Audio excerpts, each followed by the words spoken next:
Hello, and welcome to a little video about Target 8B, our second day, where we're going to be continuing proving triangle congruence theorems.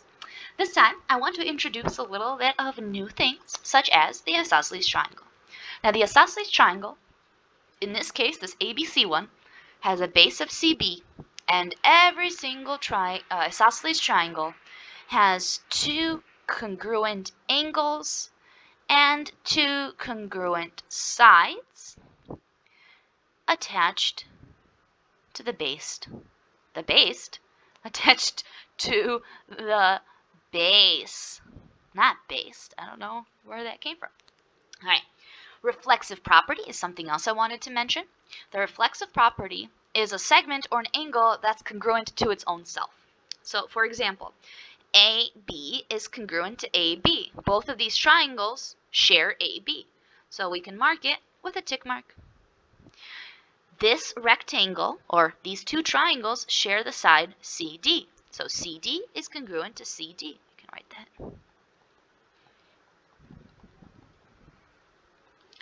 We also have a situation like this where these two triangles are connected on this line. So we have EF being congruent to EF. And finally, we have two triangles that share an angle. Angle J is congruent to its own self, angle J. All right, so we have two new things. The isosceles triangle that has a base that has two of the same angles attached to it and two of the same sides. We also have the reflexive property where an angle or a segment is equal to its own self. Let's use that information to now determine whether or not these triangles are congruent. Okay, so I see two angles that are marked, and they seem to be sharing a side. I'm going to go ahead and mark that side right away. All right, now they both share this angle with one of that marking, with that one swoop, and they also share an angle right here that has a double swoop.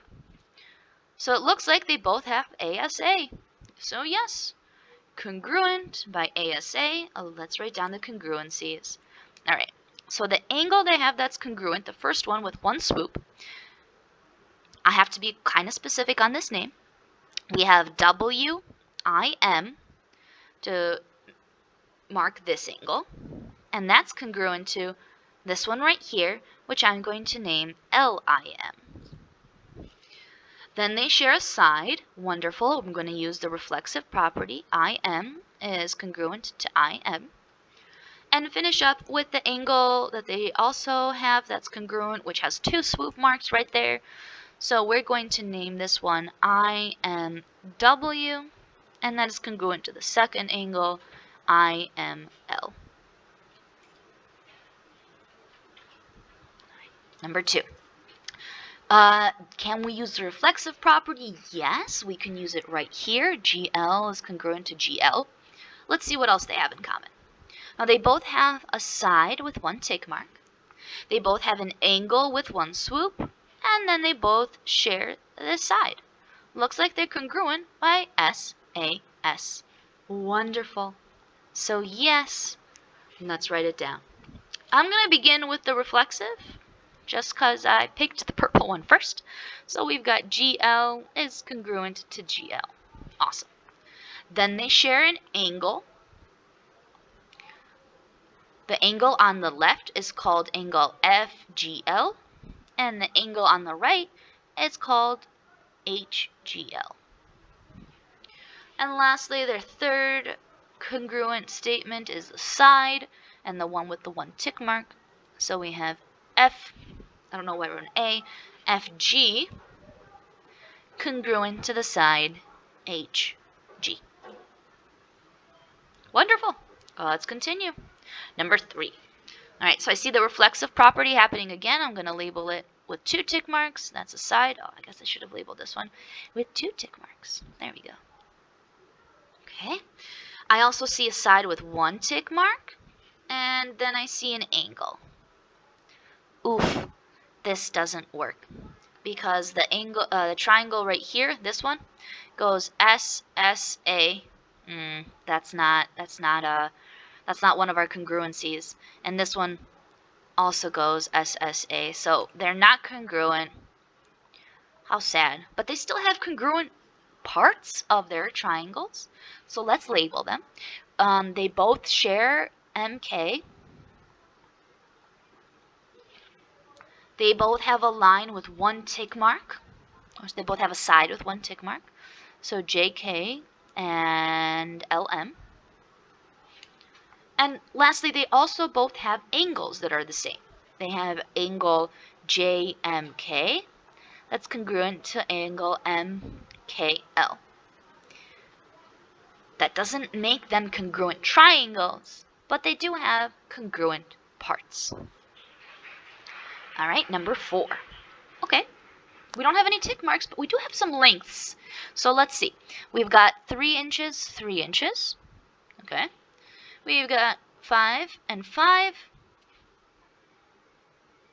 And then finally, we have a reflexive property right here. We got this middle line.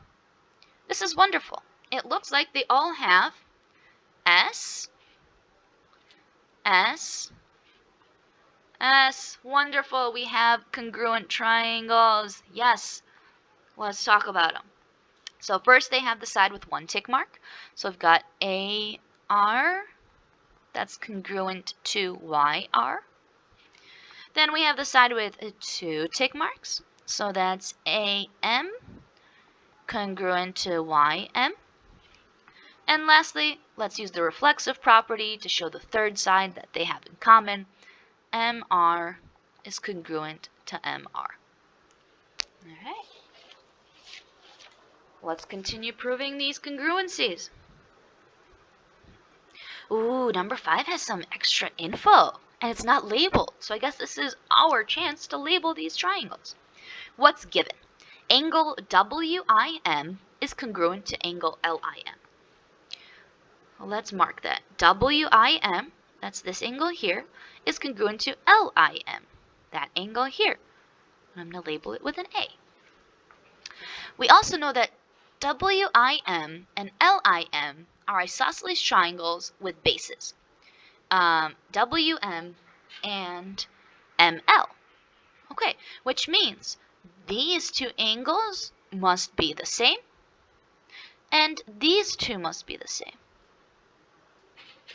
All right, what else do we have? We have a side that's in common. This one right here. So we have a side here, and we have these angles here. Ah, how wonderful. We have ASA. So yes, they are congruent. Let's label it. The first angle that we are told that is congruent, and this is just from the problem itself, WIM is congruent to angle LIM. Next, they share that side in the middle. So IM is congruent to IM. And lastly, they share that double swooped angle. Now, the reason that all 4 of those are the same is because that top angle was the same.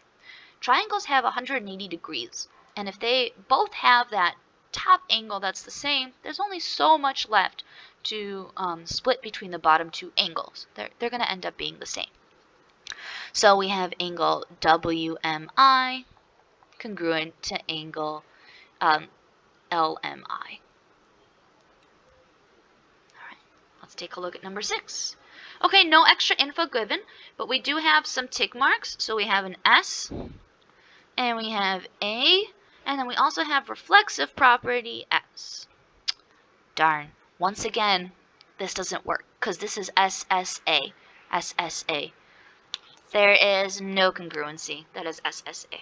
So, no. However, they still have congruent parts. Let's label them. So they have AR, which is congruent to YR. They both have that angle that's congruent to itself. So we have RMY congruent to angle RMA. And lastly, the reflexive property, MR is congruent to MR. Alrighty. Onwards we go. At 3 more of these. Alright, number 7. Number 7, we have one length and then an angle. Alright, so let's see what we can label. So first they have the same side right here. These are both 5 inches, so side. They both have this one swoop for an angle, and they share this side with a reflexive property, SAS. Hooray!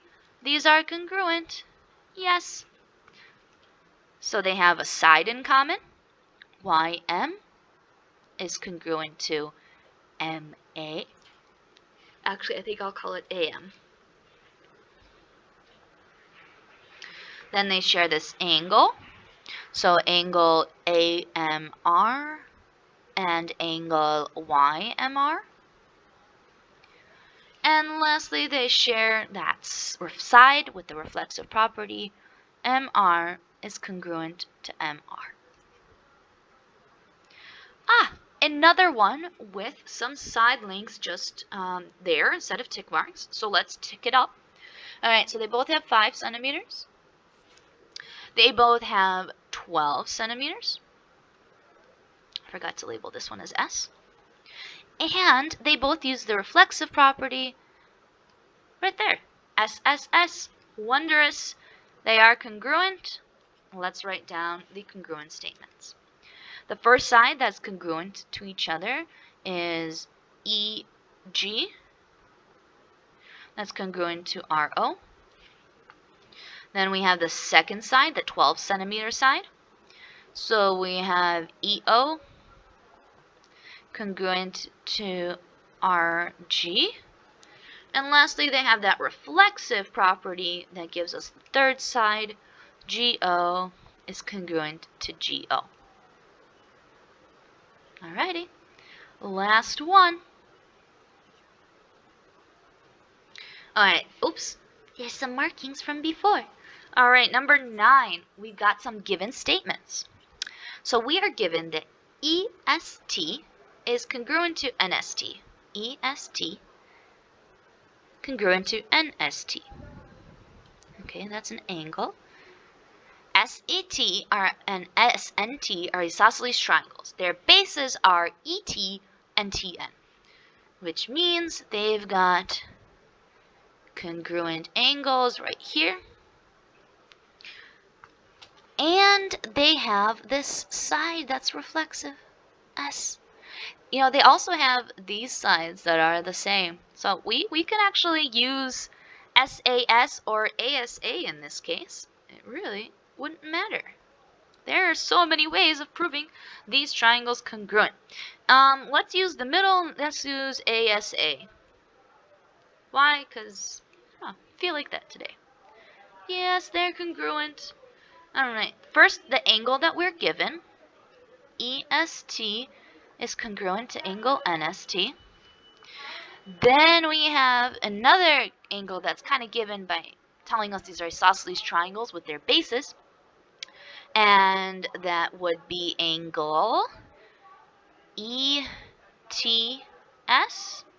and angle NTS. And in the middle, they have that side that is congruent through the reflexive property. TS is congruent to TS. Again, we could have done this by SAS if we wanted to with what can I use the pink to mark it with? We could have done S and then AS. That's also a possibility. Instead of the way we did it, ASA, we could have also done ASA this way. There's just so many ways we could have proven these two congruent. It's pretty cool. At least I think so. Anyways, I hope this was helpful. If you have any questions, please make sure to ask either myself or your teachers for some help. Have a wonderful rest of whatever day it is for you. Bye!